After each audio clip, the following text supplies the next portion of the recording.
La vraie vie m'a choquée.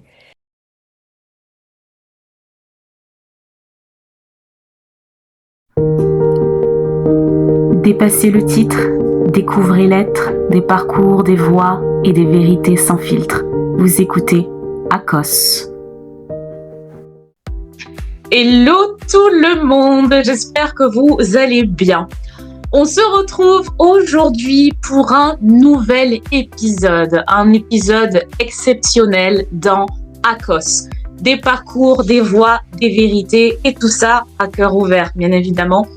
Aujourd'hui, je reçois une femme qui se bat, pas pour elle, pour toutes les autres. Avocate internationale, experte ONU, G100 Global Chair, franco-libanaise, fondatrice de la pétition No Peace Without Women. Une femme qui a compris avec beaucoup d'autres que la paix, la vraie, elle n'existe pas sans nous, mesdames. Patricia Elias, bienvenue dans ACOS. Cet espace est le tien aujourd'hui. Comment tu vas? Je vais bien maintenant que je suis dans cet espace-là et merci beaucoup de me recevoir. C'est un honneur. Merci de prendre le temps. Patricia, je suis très honorée de te recevoir aujourd'hui et de te découvrir à nouveau et de te faire découvrir à toute la terre entière, mais plus ciblée sur les femmes. Alors, Patricia, avant que je te donne mon petit mot, est-ce que tu voudrais, s'il te plaît, te présenter? Donc, je suis Patricia Elias, je suis avocate en droit international, droit des pays arabes, français, anglais, nord-américain et droit international. Je suis une activiste des droits de la femme depuis mes 17 ans. J'ai eu plusieurs parcours, mais toujours avec un seul but, c'est éliminer les lois discriminatoires vis-à-vis des femmes, ainsi que dès qu'il y a une injustice, je suis quelqu'un qui veut essayer de travailler pour aplatir cette injustice et pour avoir plus d'égalité, pour un monde plus juste, voilà. Merci déjà pour tous ces mots et tout ce que tu commences à énoncer. Et j'espère que ton épisode va résonner dans le cœur des milliers de femmes qui vont te découvrir et peut-être te redécouvrir aussi. Alors, Patricia, avant qu'on commence, je t'ai préparé un petit mot. Puisque j'ai regardé un petit peu ce que tu as fait suite aussi à l'échange qu'on a eu que j'ai adoré en amont du podcast. Alors, quand j'ai vu ton profil, moi ce que j'ai vu, c'est pas la diplomate. Ce que j'ai surtout vu en fait, c'est cette femme en fait qui a décidé que le monde il doit changer. Toutes mes félicitations. On a besoin de ça aujourd'hui. Et en même temps, tu portes en fait une mission pour les femmes dans le monde, Patricia. Et ce qui a fait que je me suis dit, ok, Patricia et moi, ça doit être raccord, c'est qu'en fait, c'est que ACOS, il porte également une mission pour l'humain derrière le leader. Donc, on parle la même chose, toi et moi, Patricia. Donc, ça ne peut que fonctionner. Donc, aujourd'hui, vraiment, je te le redis, cet espace, il est le tien, Patricia, et tu peux dire tout ce que tu n'as peut-être pas pu dire dans des discours officiels, mais moi, je te laisse cette place. Donc, à nouveau, bienvenue. Merci. Alors, on va démarrer. Comme tu le sais, Patricia, pour le podcast, donc nous avons 3 piliers. Donc, le parcours, ta voix et ta vérité. Alors, première question. Du coup, Patricia, tu te bats depuis des années pour toutes les femmes qui, justement, elles aient en fait une place dans les espaces de pouvoir. Est-ce que toi, dans tout ton parcours, il t'est arrivé des fois de douter d'avoir ta place? Donc, pas celle de diplomate ni d'avocate, mais toi, en tant que femme, est-ce que ça t'a coûté tout ça? Ça m'a coûté très cher. Mais je suis convaincue de ma mission et je suis convaincue que c'est ce que je dois faire et c'est comme ça que ça doit être.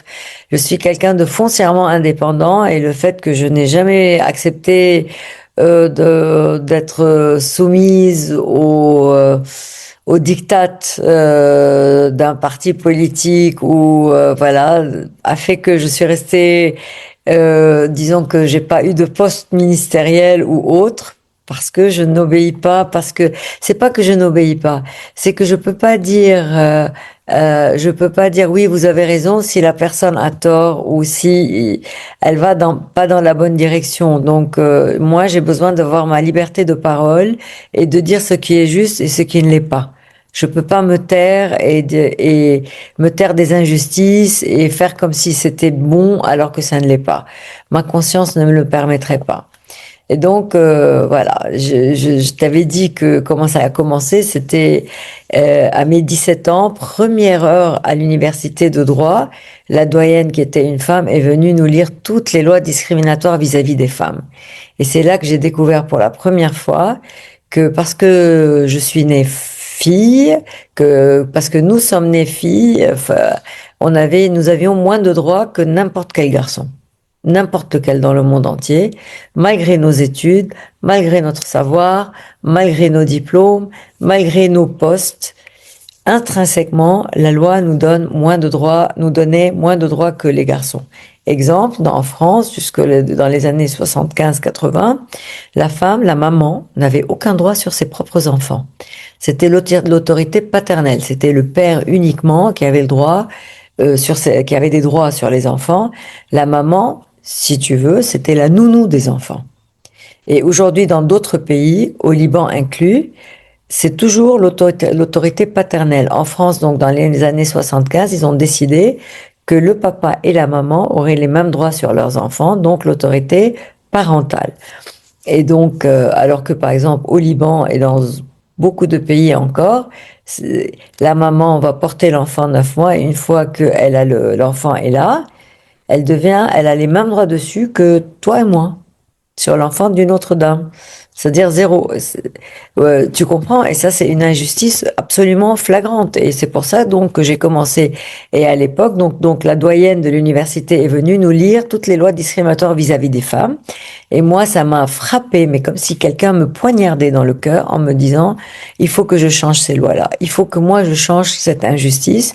Et depuis mes 17 ans jusqu'à aujourd'hui, je travaille dessus. À l'époque, une femme n'avait pas le droit d'ouvrir un compte en banque sans l'autorisation écrite de son mari, de voyager sans l'autorisation de son mari, d'ouvrir un commerce sans l'autorisation écrite de son mari. Je me suis dit quoi, on est des mineurs, pourquoi, qu'est-ce qui nous manque? Et donc depuis, je travaille là-dessus. Et donc ce qui s'est passé, c'est qu'au début, je me suis mariée jeune et nous sommes partis au Cameroun. Et au Cameroun, en tant que femme d'expatriée, j'avais pas le droit de travailler, mais je ne pouvais pas rester là, voyant les injustices, voyant tout ce qui se passe. Et donc j'ai fait de mes recherches et puis j'ai aidé un orphelinat qui avait besoin de lui construire une aile pour doubler sa capacité d'accueil. J'ai construit donc cette aile de cet orphelinat. Et puis, on a fait en sorte que cet orphelinat soit pérenne. C'est-à-dire que tous les enfants, en général, 90%, on jette plus 90% les filles que les garçons, vont à l'école. Donc, elles sont éduquées et on leur apprend un métier. En général, la couture, parce que en Afrique, toutes les écoles portent des costumes d'école faciles à faire et donc on a besoin. Et donc, quand ces filles arrivent à 18 ans, ils les jettent pas à la rue. Ils leur donnent un endroit où loger et ils continuent à leur donner du travail. Et donc, ces filles et ces garçons ont un avenir, ils ont une indépendance financière puisqu'ils ont un métier et ils continuent à avoir du travail. Et je dis ça pour donner l'exemple, pour dire à tout le monde, toujours essayer que nos projets soient pérennes. Je savais que je serais là-bas pour 3 ans et je ne voulais pas qu'après mon départ, cet orphelinat s'arrête ou périclite. Et j'ai eu la chance, ça c'était en 1998, j'ai eu la chance de repasser en 2012, il a doublé de capacité encore l'orphelinat. Donc c'est des beaux projets que j'encourage à tout le monde à faire. Ensuite, je suis rentrée en France et en France, j'ai aidé les femmes de plus de 45-50 ans à revenir au milieu du travail avec du coaching, du mentoring, parce qu'elles ont élevé leurs enfants pendant 15 ans et puis à un moment donné, le mari les a quittées pour une dame plus jeune et donc elles sont obligées de cacher ce vide entre guillemets où elles ne travaillaient pas, en fait elles travaillaient doublement puisqu'elles élevaient leurs enfants. et pour qu'elle puisse reprendre le travail et être indépendante financièrement. Après cela, nous sommes repartis en Afrique, au Gabon. Au Gabon, j'ai travaillé avec les enfants des rues et j'ai pu leur trouver un endroit protégé pour qu'ils puissent avoir un repas chaud et qu'ils puissent y passer la nuit parce que comme tu sais, la nuit, les enfants sont plus sujets à être victimes de violences sexuelles et donc comme ça, j'ai pu les protéger au moins pour la nuit et qu'ils aient un repas chaud. Après cela, il y a eu les élections des Français de l'étranger. Le président Sarkozy, à l'époque, avait créé les députés des Français de l'étranger. Et comme moi, mon but au début était de changer les lois discriminatoires et donc, il fallait que je sois législateur, donc législatrice. Qui est législateur? Ce sont les députés. C'est eux qui font les lois. Donc je me suis dit, il faut que je sois député pour pouvoir agir plus en profondeur, plus en amont et changer les lois discriminatoires. Donc je me suis lancée dans cette aventure d'être députée des Français de l'étranger. Je veux dire à tout le monde, j'étais en Afrique, j'étais au Gabon, qui n'est pas mon pays, j'étais maman de 2 enfants. Et c'est vrai que je suis avocate en droit international, etc. Mais je me suis pas dit, ah, je suis seule. Ah, je n'ai pas de parti politique. Ah, je suis maman de 2 enfants. Ah, personne ne me connaît. Je vais faire une campagne sur 49 pays, Afrique et Moyen-Orient. Campagne politique pour être députée des Français de l'étranger. Non, non, je me suis lancée parce que j'étais sûre que ma mission était la bonne. Parce que j'ai vu que le principal, donc cette campagne, je l'ai menée contre 19 candidats des principaux partis politiques français. Et là, le candidat du président de la République, j'ai lu sur son blog, il avait dit l'Afrique comme c'est loin, l'Afrique comme c'est chaud. Je suis dit, si lui, il découvre que l'Afrique c'est loin, c'est chaud, je vaux 10 fois ce monsieur parce que moi, j'ai élevé mes enfants dans ces pays-là, je sais quelles sont les problématiques, je sais quels sont les besoins, je suis quelqu'un je suis plus à la mesure d'être dans ce rôle-là. Et donc, j'ai mené cette campagne électorale sur 49 pays, contre 19 candidats des partis politiques, seule, en indépendante. Mais évidemment, j'avais un programme parce que je connaissais le terrain, je connaissais les besoins. Et ce que je voulais vous dire, c'est que j'ai été combattue. Ils ont piraté mon site internet, ils ont piraté mon mail. J'ai été menacée grave de mort quand j'étais en campagne, quand j'étais à l'étranger. Mais j'ai gardé le cap. Le cap, c'était les élections. Évidemment, j'ai porté plainte contre ces menaces et tout cela, mais je n'avais pas de temps à perdre. Et puis, je vais vous dire aussi, les gens vont se dire, d'où elle a l'argent pour faire cette campagne électorale. En France, on a cette chance, quand vous êtes candidate, si vous avez plus de 5% des voix, l'État vous rembourse, quand vous avez fini les élections, vous avez eu plus de 5% des voix, l'État vous rembourse 40% des dépenses électorales. Et donc moi, j'ai mis les 40% comme étant mon maximum. Je suis allée voir ma banque et je les ai convaincus que je gagnerais les élections. Donc ils m'ont prêté ces 40%, mais j'étais convaincue que j'allais les gagner les élections. Donc ils m'ont donné ces 40%, ils m'ont prêté, pas donné, ils m'ont prêté ces 40% et j'ai fait ma campagne comme ça, pas avec une fortune, mais les 40%, j'ai bien étudié.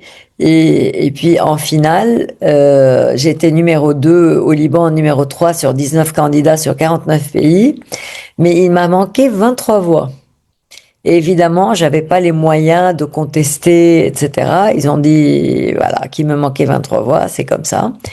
Et donc, et le candidat qui a gagné ces élections, mais c'était une expérience formidable. Je me suis fait des connaissances parce que j'ai voyagé sur 13 pays, dont certains étaient à 15 heures d'éloignement de mon endroit, là où j'étais.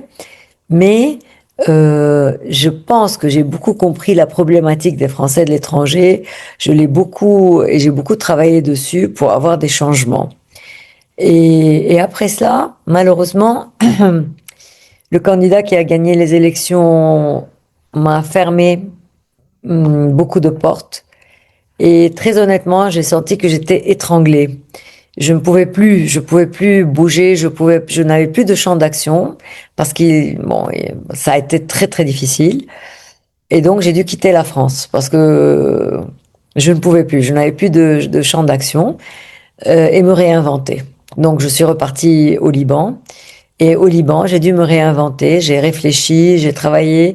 Je dis ça aux femmes pour qu'elles ne soient pas découragées. On peut avoir des obstacles. On peut être contrecarré dans nos objectifs, mais il faut jamais être découragé. J'ai été découragée. Évidemment que j'ai eu une période où je n'étais pas bien du tout, à réfléchir parce qu'il faut se réinventer. Et là, j'ai quand même quitté mon pays. J'ai dû aller dans un autre pays. C'est vraiment tout réinventer, se réinventer une vie. Et finalement, j'ai fait une ONG que j'ai créée, qui s'appelle Avenir Liban, et j'ai travaillé sur démocratie, droits de l'homme, de la femme et de l'enfant, et j'ai beaucoup travaillé sur les droits de la femme. J'ai été à l'origine de la création du premier ministère de la femme au Liban. De toute l'histoire du Liban, c'est le premier ministère des droits de la femme. Absolument. Et aussi, j'ai entraîné, j'ai pu capaciter 500 juges et avocats sur les conventions des droits de l'homme, sur les conventions des droits de la femme et plus particulièrement sur l'élimination des violences faites aux femmes. Et donc, et j'ai eu d'autres évidemment, mais ça c'était les choses les plus importantes. Et après cela, il y a eu encore un obstacle majeur, c'est que la deuxième ministre des droits de la femme qui a été mise en place était une femme très bien, sauf que elle avait divorcé et épousé un monsieur de l'âge de son grand-père qui était milliardaire et que comme cadeau, il lui a offert un ministère. Et je ne pouvais pas accréditer cela. Et donc, comme tout mon travail était avec le ministère des droits de la femme, puisque je travaille sur les droits de la femme, j'ai préféré fermer mon ONG et j'ai dû quitter encore une fois mon pays, le Liban. Je veux dire, parce que je pouvais pas accréditer ça, donner en rôle modèle. Voyez, bon, je vais pas m'étendre là-dessus. Et donc, à nouveau obstacle, à nouveau période assez difficile. Et finalement, intégrer ONU Femmes. Mais il faut se dire que le bon Dieu nous met des obstacles pour mieux rebondir et peut-être parce qu'il nous veut encore ailleurs, parce que le destin veut qu'on soit ailleurs, voilà. Et donc j'ai été à ONU Femmes pendant 4-5 ans dans un autre pays. J'étais basée en Tunisie puis en Égypte et j'ai travaillé sur la participation politique et le leadership des femmes. Et j'ai beaucoup travaillé sur les femmes et la paix. Et j'ai vu que les femmes étaient d'excellentes vectrices de paix dans leur pays. Et après cela, j'ai intégré une ONG américaine qui voulait créer un traité international contre les violences faites aux femmes. Et ça, c'est le but de ma vie. C'était le but de ma vie, d'avoir un traité, de faire des lois contre les violences faites aux femmes. Donc, j'ai intégré cette ONG et qui, pendant 11 ans, avait 1900 ONG sur 144 pays. Et ils avaient uniquement 4 pays qui soutenaient d'avoir un traité international contre les violences faites aux femmes. En moins de 2 ans, j'ai réussi à doubler le nombre d'ONG à 4000 sur 164 pays. Et puis aussi également, j'ai ramené 18 pays qui voulaient, j'étais la chef de la campagne diplomatique internationale. Et donc, j'étais en relations diplomatiques à des très hauts niveaux. Et j'ai pu avoir 18 pays qui ont soutenu cette cause-là. Et là, ce que je veux dire à toutes les femmes, à toutes les personnes qui nous entendent, ce parcours que j'ai eu, qui a toujours eu comme but les femmes, mais disons que quand j'ai été à ONU Femmes, j'ai connu les Nations Unies, et le fait d'avoir fait la connaissance, d'avoir travaillé avec les Nations Unies m'a beaucoup aidé dans ma mission diplomatique pour le traité international contre les violences faites aux femmes. Et là, j'ai été à très haut niveau en contact avec les présidents des pays, avec les ministres, avec les ambassadeurs des missions, etc. Mais je veux dire qu'il y a un fil conducteur qui fait que tout ce qui se passe dans la vie de quelqu'un aboutit à quelque chose à la fin. C'est-à-dire que même quand on a ces obstacles-là, c'est peut-être pour mieux rebondir, pour avoir un avenir meilleur. Et donc après cela, pour cette mission du traité, malheureusement, je veux dire, en juin 2025, on aurait pu avoir une recommandation et avoir ce traité. Mais il s'est passé ce qui s'est passé aux États-Unis, arrêt du financement et tout le projet s'est fracassé, malheureusement. Là encore, énorme obstacle. Et je me suis dit, il faut que je fasse des recherches. Et donc, j'étais dans mes recherches. Et là, je tombe sur le Global Peace Index, l'index global de la paix, qui disait que, ça c'était en 2025, il y a 78 pays en état de conflit armé dans le monde et que c'était plus que que pendant la Deuxième Guerre mondiale. Et nous, à l'époque, on entendait parler uniquement de Gaza et de l'Ukraine, alors qu'il y avait 78 conflits armés dans le monde.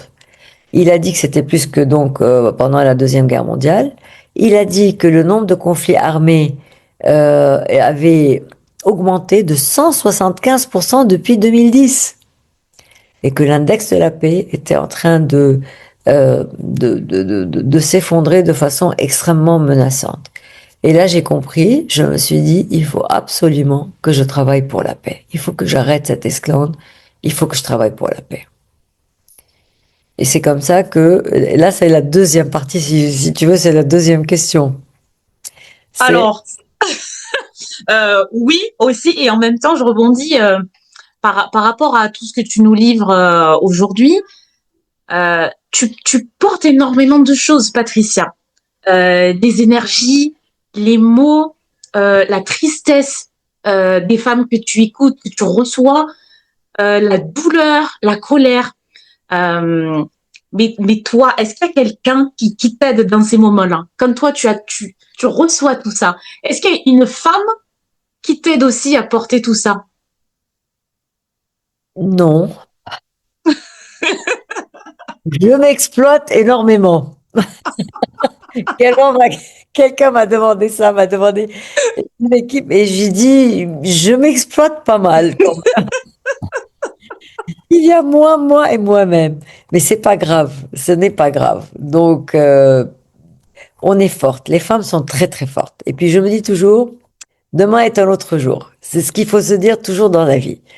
Oui, vous êtes forte, moi je le suis pas. Non, non, non, non. On est toutes fortes et on est toutes faibles. Nous sommes des femmes. C'est-à-dire que j'ai eu des moments de déprime, j'ai eu des moments de découragement. C'est normal. C'est absolument normal. Nous ne sommes pas des surhumaines. Nous sommes des êtres humains, c'est tout. Nous sommes de simples êtres humains. Mais il faut se donner le temps. Il faut donner le temps au temps et doucement, doucement, doucement remonter la pente et rebondir en se disant, grâce à Dieu, la santé, ça va. Mais je vais même dire, Cynthia, j'ai eu aussi des moments, par exemple, je suis arrivée à un moment donné, j'arrive à l'aéroport, je n'arrivais plus à marcher. J'ai fini sur une chaise roulante. J'ai passé une semaine sur une chaise roulante. Quand j'étais à ONU Femmes, je faisais une conférence en Turquie. Donc j'étais dans l'avion pour partir en Turquie. J'arrive, je ne pouvais plus bouger ma jambe. Une douleur inouïe. J'ai dû demander une chaise roulante et j'ai fait euh, tout le séminaire sur une chaise roulante. Et donc, je demandais à qui passait de me bouger, etc. Mais ça, c'est le corps. C'est le Mhm. corps qui, à un moment donné, dit stop. Voilà, c'est trop, tu dépasses les limites. Donc maintenant, j'essaye de faire attention. Complètement. Faudra me rappeler si je ne fais pas attention, mais voilà, j'essaye. Non, je Mm. dis à tout le monde, il ne faut pas se pousser à ce point. Il faut pas pousser son corps à ce point-là. Il faut faire attention à sa santé, sinon on le paye cher. Mais bon, j'ai appris. Donc depuis, voilà, je m'exploite un tout petit peu moins. Ok. Merci beaucoup, merci beaucoup. On part du coup donc sur la deuxième partie donc qui est liée à la voix, donc le message. 6 mois, en fait 6 voyages que tu fais par an, si j'ai bien compris. New York, Genève, Vienne, Kigali, Beyrouth. Et en fait, tu portes le droit de 4000 donc ONG dans 169 pays. La question, en fait, elle est simple. Qui était Patricia avant que ce combat, en fait, il te définisse? Avant tes 17 ans. Ouais, j'étais une jeune fille comme celle de la comtesse de Ségur. Je sais même pas si maintenant les générations de maintenant savent ce que c'est.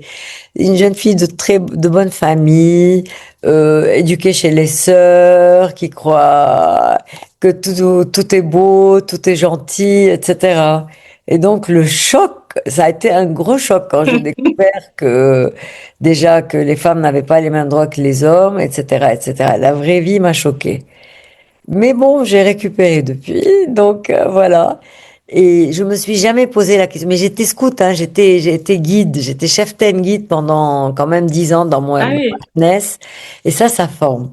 D'être scout, moi je pense que c'est la meilleure formation au monde parce que ça apprend, ça dit le grand protège le petit obéit au grand, on fait des bonnes actions, c'est très orienté vers la BA, les bonnes actions, d'aider les autres, d'être solidaire, et ça, je pense que c'est une excellente formation, en plus évidemment de l'éducation de mes parents, etc., pour l'avenir.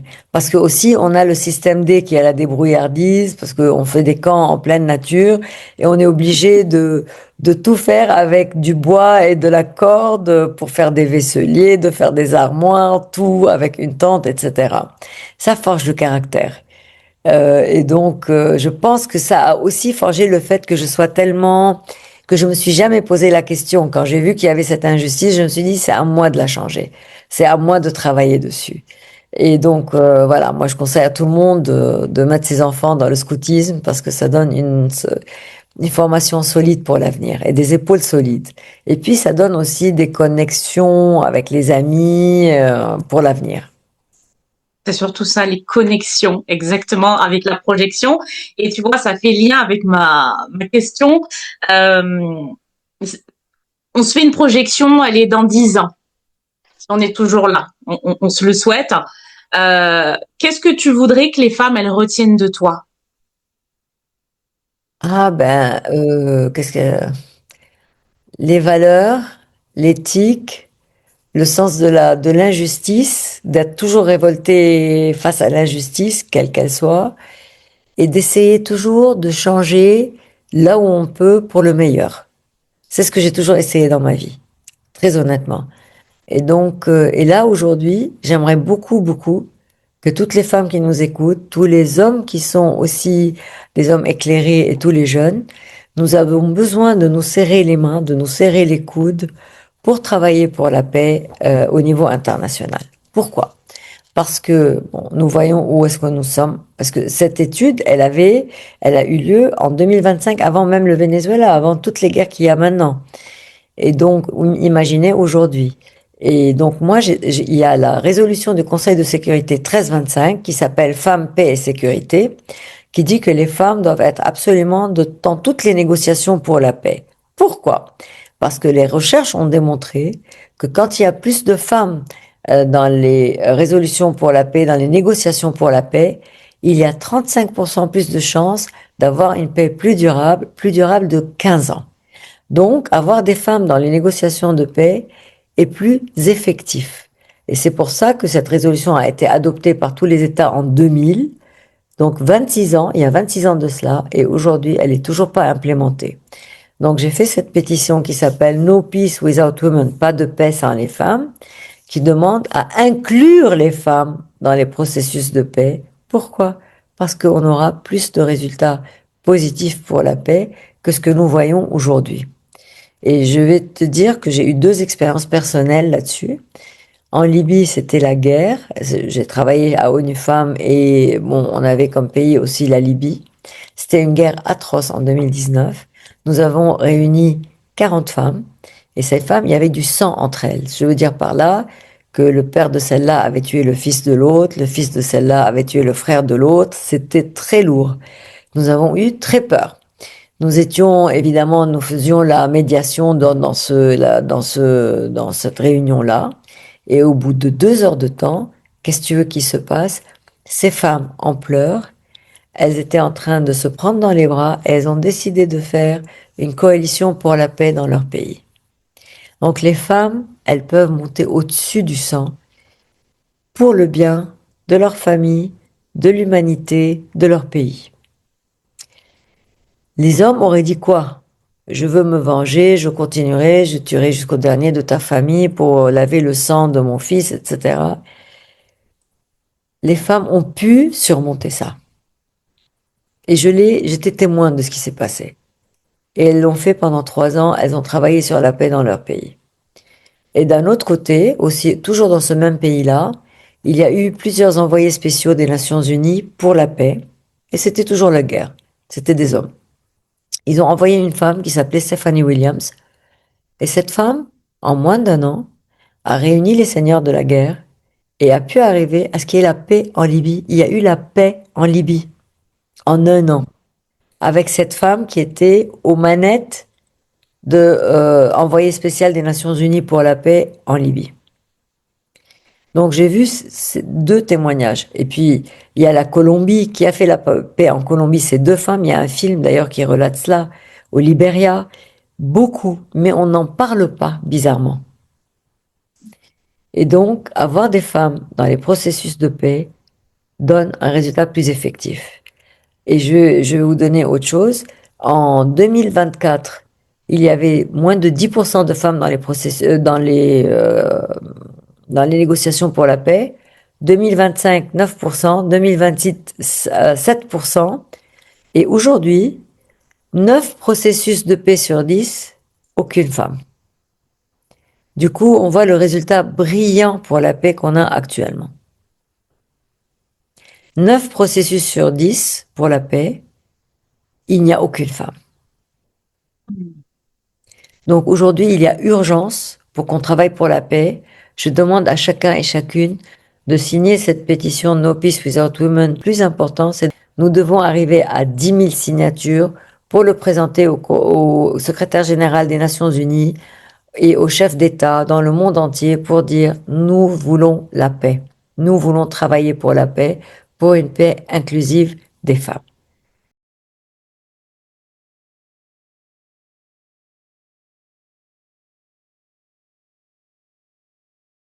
Ça, c'est aussi, il y a 20 millions de femmes en Afghanistan qui ont été réduites à de l'esclavagisme. Le monde entier ne réagit pas de sanctions, pas de condamnation. En République démocratique du Congo, au Soudan Sud, au Darfour, les femmes sont en train d'être violées de façon systématique comme arme de guerre. Pas de sanctions, pas de condamnation. Même des petites filles de 5 ans sont en train d'être violées, des bébés. Ma question, c'est pourquoi est-ce que la communauté internationale est sourde et muette? Et pourquoi est-ce que les corps et les vies des femmes comptent si peu? C'est pour ça que je lutte tous les jours. Pourquoi est-ce que nos corps, nos vies comptent si peu, sachant que nous sommes tous issus d'une mère? Les hommes et femmes, avons une femme dans notre vie qui est notre mère. Comment peut-on être sourd et muet aux violences subies par ces femmes au quotidien? C'est la moitié de la société, c'est la moitié de l'humanité, et nous avons besoin aujourd'hui d'être main dans la main en train de travailler pour le meilleur avenir de notre planète et de notre humanité.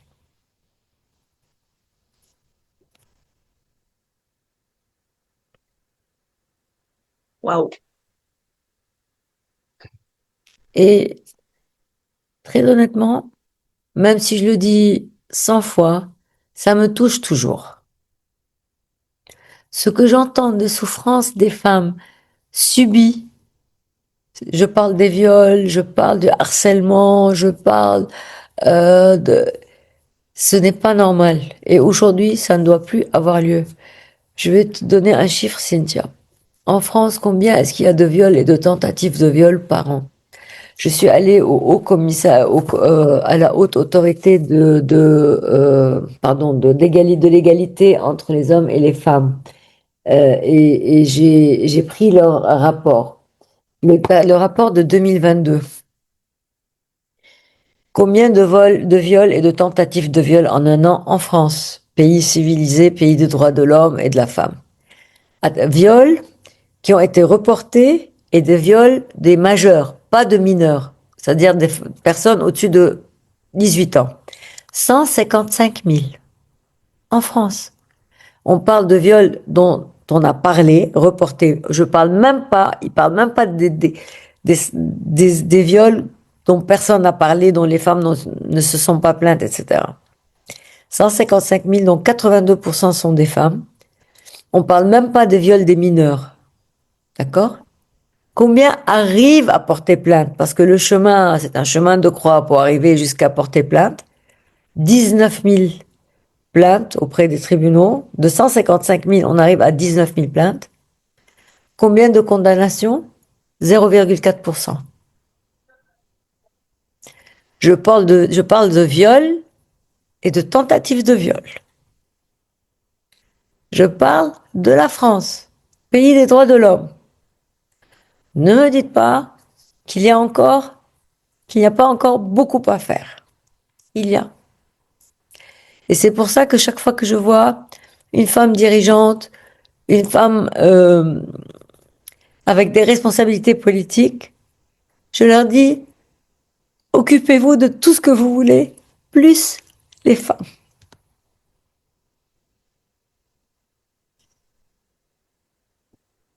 Je suis vraiment désolée.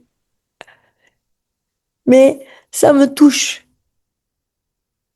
Aujourd'hui, tous les jours, je fais 10 à 15 meetings sur LinkedIn avec des dames. 2 sur 3 ont subi des viols quand elles étaient petites. Aujourd'hui, Cynthia, chaque 10 minutes dans le monde, il y a une femme qui est tuée, féminicide, par son compagnon ou ex-compagnon, un féminicide.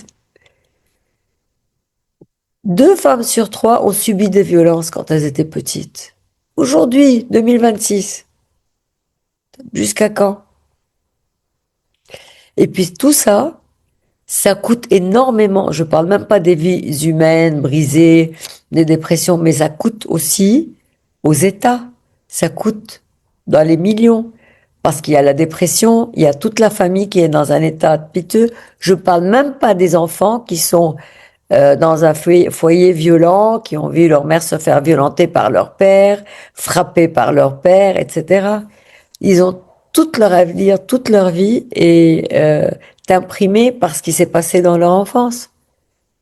C'est toute une génération, toute une société qui va grandir avec ce traumatisme.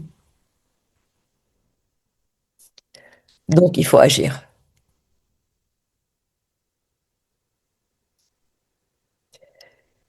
Et c'est pour ça que je continue.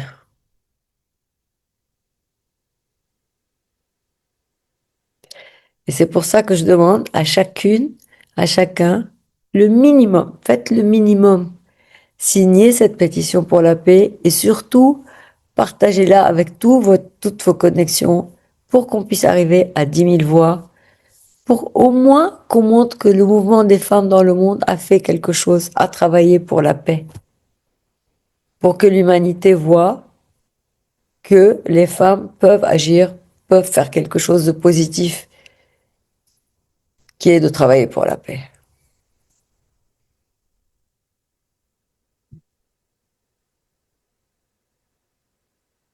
Patricia. Hmm. J'en perds ma voix. Moi aussi, c'est trop d'injustice, c'est trop. Et je veux dire,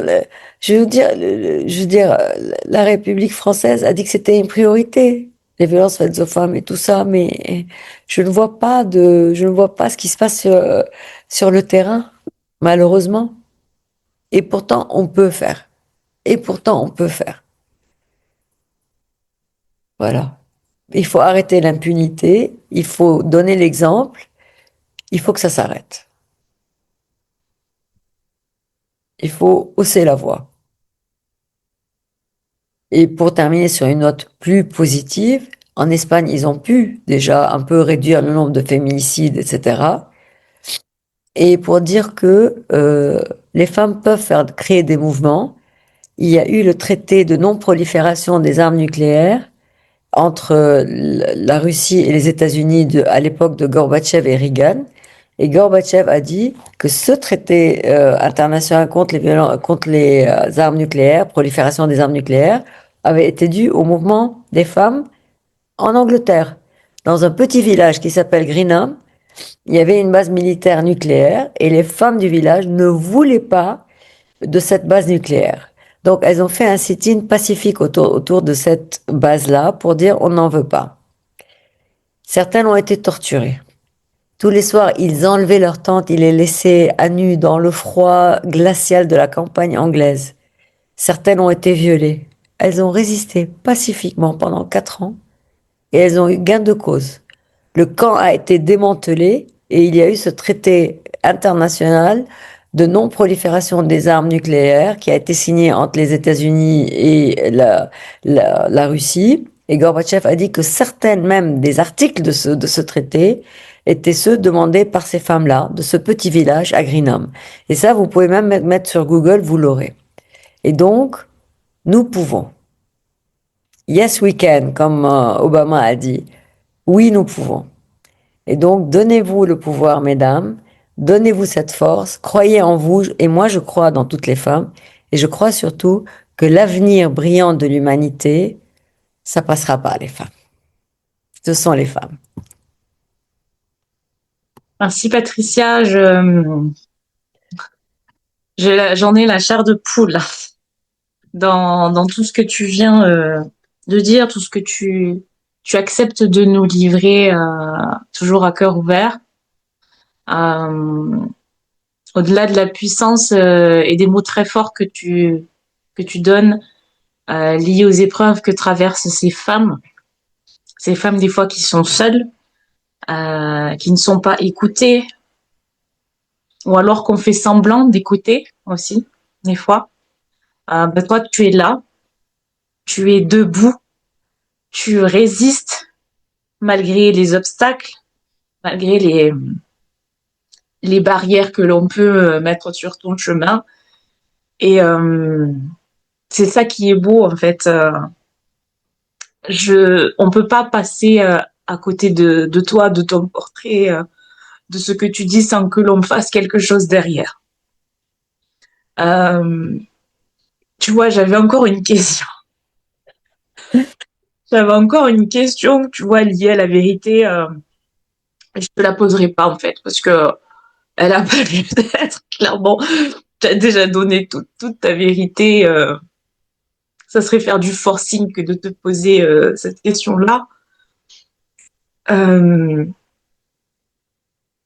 Tu sais, j'ai pas dormi, en fait, hier soir, en sachant que j'allais échanger avec.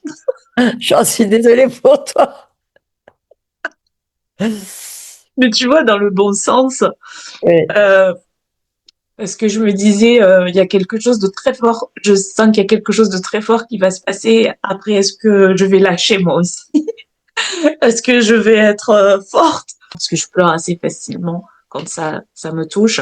Et en fait, je te remercie parce que vraiment, vraiment, Patricia, tu as toute ta place dans ACOS. Au-delà vraiment de toutes ces casquettes que tu as, qui pour certaines donnent des étoiles dans les yeux, hein, de dire waouh, les ministres, les présidents, mais en fait, tu restes d'une simplicité. Et c'est ça qui fait que ton chemin, il va être encore long, qu'il va être encore grand, que les gens vont se rallier à toi, que les femmes de ce monde ne te laisseront pas comme toi, tu ne les laisses pas, en fait. Parce que tu les portes avec force. Tu les portes, même dans la fatigue. Tu es là, en fait. Et c'est ça qui est fort, c'est ça qui me donne la chair de poule. Et c'est ça qui fait que j'ai construit ACOS, parce que c'est pour des personnes comme toi, voilà, que vous êtes des leaders. Je te remercie infiniment parce que ton travail est très important, puisque tu me permets d'avoir une voix auprès de personnes auxquelles peut-être j'aurais jamais accès, tu vois. C'est très important, cette sororité, d'avoir, tu vois, cette sororité internationale de toutes les femmes pour le bien commun et pour le bien de l'humanité. On ne le fait pas que pour les femmes. Et je t'avais dit, Cynthia, il y a des gens qui me disent, ah, certainement tu as des filles, toi. Eh ben non, j'ai 2 garçons. Donc je travaille pas pour mes filles, puisque j'en ai même pas. Je travaille pour toutes les filles du monde. Je travaille pour les filles des autres. Je travaille pour l'avenir des femmes plus tard. C'est tout. Je suis pas concernée personnellement. Et tout le monde croit, voilà. C'est incroyable. L'altruisme devient quelque chose qui est bizarre pour les gens. Ils y croient pas. Eh ben si, ça existe. J'ai pas de filles, je le fais pour toutes les filles du monde, pour toutes les femmes du monde, parce que je suis sensible à leur souffrance et je peux pas, ma conscience ne me permet pas de dormir la nuit si je fais pas toujours cet effort pour essayer de changer les choses pour le mieux.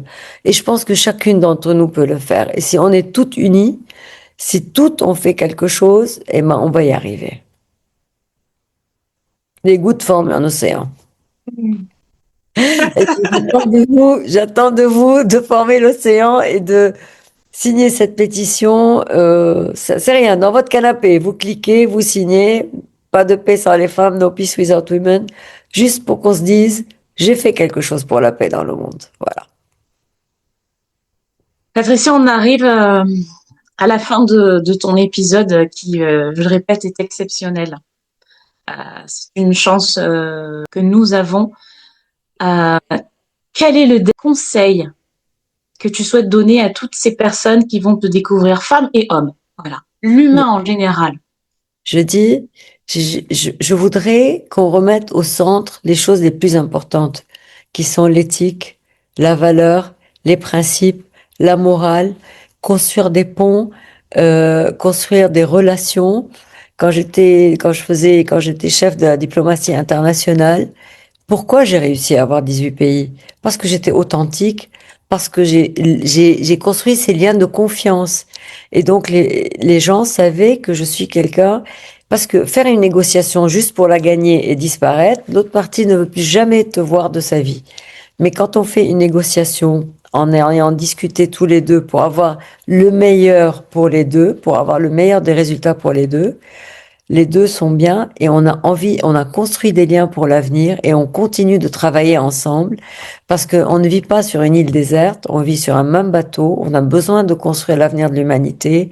C'est pour ça qu'on a besoin des femmes parce qu'on a quand même, on a ce sens des valeurs parce qu'on n'a pas été encore pourri par le monde des affaires, etc. Et donc, il faut qu'on apporte cette fraîcheur et ce besoin dont l'humanité, comment dirais-je, souffre. Il souffre de ce besoin-là. Et donc, je demande à tous les jeunes, à tous les hommes éclairés, à toutes les femmes, d'être cette lumière dans la nuit pour l'humanité et parce qu'on en a besoin. Voilà. Merci Patricia, merci, merci, merci. Merci à toi, Cynthia. Tu es venue avec ta mission. Aujourd'hui, de mon ressenti, tu pars avec quelque chose de plus rare, Patricia. Des mots qu'en fait les femmes qui nous regardent ne l'ont jamais entendu en fait de cette manière-là. Tu as accepté de te livrer et tu nous as rappelé en fait que la paix ne se fait pas sans les femmes. S'il n'y a pas de paix, c'est comme s'il y avait un silence. Et aujourd'hui, ce silence, il faut le briser. Exact. Vous voyez, Akos aussi, c'est ça qu'il porte. C'est ça qu'il voit, ce que vous portez et que d'autres ne voient pas. Je vous invite, avec toute ma bienveillance, à vous connecter. On parlait de connexion tout au long de ton épisode, à vous connecter avec Patricia. Sa mission concerne tout le monde. Femmes prioritairement, mais femmes et hommes, ça concerne tout le monde. Comme tu le dis, Patricia, on est né d'une femme. On se doit de voir le respect, la bienveillance, la compréhension. Ta mission est grande, ta mission est à l'international. Ta mission aujourd'hui, elle est aussi dans ACOS. Et moi, vraiment, j'invite les personnes qui me suivent, qui suivent ACOS, qui vont découvrir ACOS, à te découvrir. Toi, la femme derrière ce projet. Patricia, Je te fais un gros bisou. Moi aussi. Je te dis à très vite. Moi aussi. On reste en contact et à toutes et à toutes, à tous, vraiment, vraiment, vraiment, ne restez pas dans le silence. Que vous ayez vécu ça de près ou de loin, ou que ce soit des personnes de votre entourage, ne restez pas dans le silence. Vous pouvez aider n'importe quelle personne. Exact. Patricia, encore une fois, un grand, grand merci pour ta bienveillance, ton humilité et ta douceur. Merci à toi, Cynthia.